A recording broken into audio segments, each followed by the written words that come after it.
And finally, Jayden Daniels. I had said a couple times on the show today, I love the kid.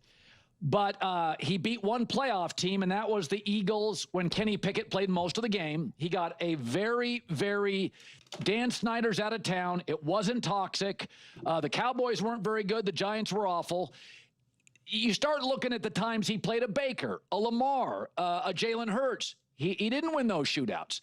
Was there any pushback at all on Jayden Daniels that, hey, listen, it was a pretty comfortable year one? I need to have you as one of the voters next year. That was pretty good. Pretty good pushback on Jayden. I didn't get pushback that hard on him. He did beat Burrow early in the year, right? With that dime ball down the sideline. I thought that was good. I think for him, it's rare to get to the championship game with a rookie quarterback and a bottom 10 defense in a place where, yes, the culture was better, but they haven't done anything there. So he clearly drove it. I think everyone was very impressed with his poise. There's no questions about his processing. And, oh, by the way, he's super elusive. I think the question probably is more about, he got banged up a little bit with the ribs. He's not the thickest guy. Is he going to wear down or get banged up? But I didn't see any red flags. I hear any red flags. I look at it this way, though. Stroud and Herbert are the two other guys since I've been doing this that finished almost as high as him in their debuts in quarterback tiers. And in Herbert's case, kind of plateaued. He's good, but hasn't really become the tier one guy. And then Stroud in his second year, his number of tier one votes went from 12 to 1. So that's why he's not in tier one, Jayden Daniels. They want to see it again against defensive coordinators that are going to be ready. But I don't necessarily, those are some interesting things you brought up, but I don't know that they're red flags, right? They're not like fatal flaws. They're just things to keep in mind that, hey, if they go 9-8 and he, isn't in the MVP conversation, that may be realistic. Yeah. Wow. That was not accurate. In the literal playoffs. So by definition, a playoff team. Jayden Daniels led the Commanders to win. He was asked to throw the ball, by the way, 35 times. Everyone's always obsessed with pass attempts. He was the leading rusher with 36 yards. Obviously not, anything legendary there, but still had to be the leading rusher because they could not run the ball. Austin Eckler, 8 carries for a whopping 27 yards. Robinson, 10 carries for 16 yards. They had to bring in Marcus Mariota. I mean, they could not run the ball, if you remember. It was so much oh my God, what are they going to do? There was no sense in any 3rd and short or 4th and short that they were going to be able to just bully their way in there, which is why they brought in Marcus Mariota for that one play. But Jayden Daniels, 20 for 35, 260 yards, 2 touchdowns, only 1 sack in his playoff debut.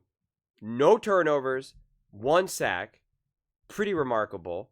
And a 110 pass rating. Baker Mayfield threw the ball 18 times. 2 touchdowns.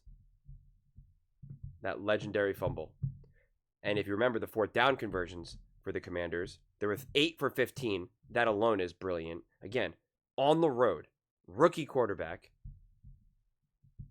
and passing first downs, 14, only 5 rushing first downs. And they were 3 for 5 on 4th down. I mean, what are we saying here, man? I really don't understand. I don't understand the argument here. And then again, against the Detroit Lions, yes, their defense was injured. Undeniable. They beat the Green Bay Packers. They beat the Minnesota Vikings. They were beating teams. They didn't. It's not like they just fell off a cliff. Their defense got banged up, and they still went 15-2. Do I think that they would have been a better team if their defense was healthier? Absolutely, undeniable. Do I think this game would have been a lot closer and would have maybe made it, would have been a lot more competitive? Absolutely, undeniable. But to downplay what Jayden Daniels did there, though, 22 for 31, 299 yards, 9.6 yards per attempt, 2 touchdowns, 0 interceptions, 0 sacks, a QBR of 91.8, which I only care so much about, honestly, 122.9 passer rating. and for good measure threw in another 51 yards rushing. They definitely got a little bit more support from the run game there. But yet, Jayden Daniels still had the most rushes with 16 carries to Brian Robinson Jr.'s 15. And Austin Eckler gave a nice compact 6 carries for 47 yards. So again, they're obviously able to run the ball a lot more, but Jayden Daniels still threw in 51 yards just for fun. I mean, like, this has to kind of count for something, no? And you can see, look how much of a benefit that is. 12 rushing first downs and 12 passing first downs. So that really highlights just how much they relied on Jayden Daniels to get the job done on both third down and fourth down. Another 3 for 4 for fourth down conversions. In the red zone, 4 for 4. I mean, I just, took care of the ball. I don't understand. And yeah, against Joe Burrow and that Cincinnati Bengals team, oh my goodness. That will still remain one of my greatest predictions ever, where I said Jayden Daniels is going to ball out. He's going to have his coming out party to the NFL. And boy, did he. I was like, oh man, that was great. But like, he played Baker Mayfield week 1 as a rookie, his first ever game. I think it was, right? And then I think the next game was against the Giants, if memory serves me correctly. So yeah, I don't understand. And listen, like we've already talked about before, yeah, that one Eagles game, Jalen Hurts went down, which is why I've always said throw that game out for both teams. After that game ended, it was just like, it was a bizarre game, a ton of turnovers. Jalen Hurts goes down, like it was bizarre. But in a vacuum, Jayden Daniels made a couple mistakes, had a brutally awful interception, but then also played absolutely elite and lights out and special and showed why he is going to just haunt teams for years to come. So at the end of the day, like, I don't care who the other quarterback was. I don't care that Devontae Smith dropped the ball that was an easy pass that he catches 99 out of 100 times, and then that wins the game. Then Jayden Daniels doesn't even have that opportunity. Like, that's fine. And like I said before, like, that is a conversation about the Commanders, right? Like, that's a conversation about the quality of the Commanders in that given moment, and that's fair. But like, not about Jayden Daniels individually. It's okay. You always have to kind of pick and choose when you're going to look at things in a vacuum, when not. When are you going to zoom in? When are you going to zoom out? When are you going to look at it through the context of the team and the individual? Like, it's constantly on. It's like putting glasses on, taking them off, putting glasses on, taking them off, putting glasses on, taking them off. And so you got to be comfortable doing that. That's why it's never this all or nothing type thing. That's why I always reject just looking at bottom line sacks. I always reject just looking at wins and losses. It's just like I'm so firm on that. But when you see clearly the special things, like, oh, he didn't outduel Lamar Jackson, and it's like, but he held his own. That same year, Josh Allen got rocked by the Baltimore Ravens. I did not look at it and say, Josh Allen couldn't outduel Lamar Jackson. Like, that's not the way how I looked at it. And then when Josh Allen beat Lamar Jackson in the playoffs, I'm like, Lamar Jackson couldn't outduel Josh Allen. It's not the way I look at things.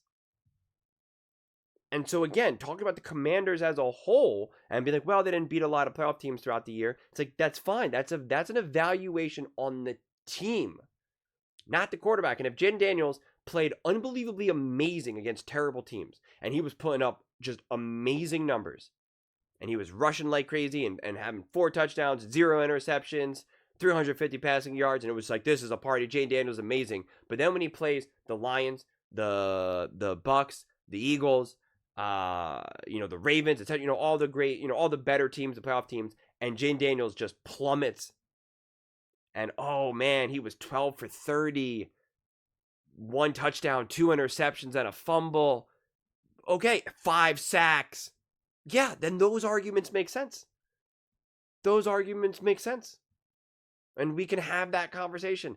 That's obviously not the case. So, if you want to come up with the argument, even though I don't even think this is a valid argument specifically because this team has changed. 1, Jayden Daniels is going to be better.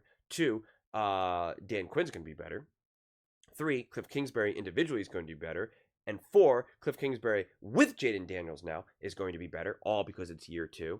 and 5, 6, whatever number we're on now, you got better players. You built a better team now than you have there. So it's, again, if you wanted to use it as a jumping off point as to why you think, I don't know if the Commanders are going to be as great this year. I think blah, blah, blah, blah, blah, blah, blah. It's like, that's all well and good. Again, I disagree with that statement. But to use it to craft the argument against Jayden Daniels, like, I just don't quite get it. You know, I mean, just doesn't make a lot of sense. And yeah, I don't know, man. And that was a back and forth moment against Joe Burrow and the Cincinnati Bengals. Yeah, a lot of people were beating the Cincinnati Bengals, and they didn't even make a playoff team. I get it. But, like, that was, like, a back and forth, like, big-time game. And some big-time throws and some big-time moments. There were some plays where it was like, no, the Bengals can win this game right now. And Joe Burrow is putting pressure on them. And Joe Burrow is Joe Burrow. And make no mistake about it, you're not fooling a quarterback like a Jayden Daniels. Jayden Daniels is going to believe in himself, but he's got a great head and shoulders. So he knows very well, oh, that's Joe Burrow across the field. That guy's going to put in work. Like, that guy, we may be up right now, but Joe Burrow is not, you know, like, this game is going to get crazy in any moment. Like, you're not, you know, real recognizes real. So, like, Jayden Daniels is not going to downplay what a Joe Burrow can do. And Joe Burrow answered the call in that game. I mean, he didn't even have T. Higgins, and he was 29 for 38, 324 yards, 8.5 yards per attempt, 3 touchdowns, only 2 sacks, and a 127.5 passer rating. I mean, Joe Burrow is balling. Joe Burrow had some beautiful passes and some beautiful moments in that game as well. Jayden Daniels held his own. Again, 21 for 23, 2 incompletions, 254 yards. That one throw to Terry McLaurin was absolutely incredible.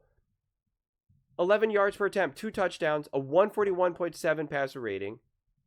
And again, he was the leading rusher, 12 carries for 39 yards. I think didn't Austin Eckler get injured that game or get concussed?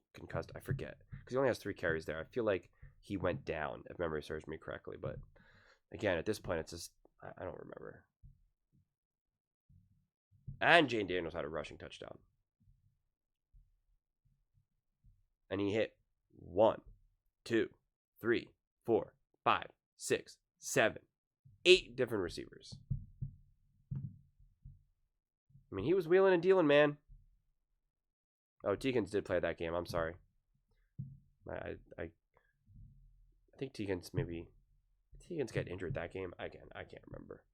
The one thing I do remember is that Jayden Daniels played great, and we don't have to try to cook the books and try to make it feel like he didn't or whatever. If you want to say that the Commanders themselves were a little bit overrated, I disagree with that. But like I said, there is an actual argument. At least there's an argument for that. There's some logic for that, and that's totally fair. Totally fair. And you wouldn't have to like automatically get upset by a conversation like that. I think that's, totally justifiable discussion when you're talking about teams. I do that throughout the year. I'm a firm believer in doing that. I don't understand why we only do that when talking about college teams, but when trying to figure out how good a team is in the NFL, anytime you want to talk about the quality of win, who you're beating, how you won the game, you always have a subset of fans who are like, doesn't matter. It's all about who wins and who loses at the end of the day. And it's like, yes, but when it's week 9 and we're trying to figure out how good is this team or how bad is this team, like you factor in everything. You factor in everything. How are you winning these games? Who are you beating? How are these games unfolding? Did Joe Burrow throw a couple really bad interceptions that gave you a massive luxury? Were those interceptions because of brilliant defense? Like, you got to actually really think about what you're seeing, and that's how you can get a more accurate portrayal of how good your team was, or how good any team is in any given moment. Otherwise, you would just take the first place teams, and there you go. All the division winners and 1, 2, 3, 4, 1, 2, 3, 4 for the AFC and NFC. Those are the top teams, and there you go. Boom. The team with the best record is going to win the Super Bowl. Game over. And we know that's not how it works. So again, it makes sense if you want to have that conversation about the Commanders, but to use that as a frame of reference to judge how the rookie quarterback did in Jayden Daniels, like, I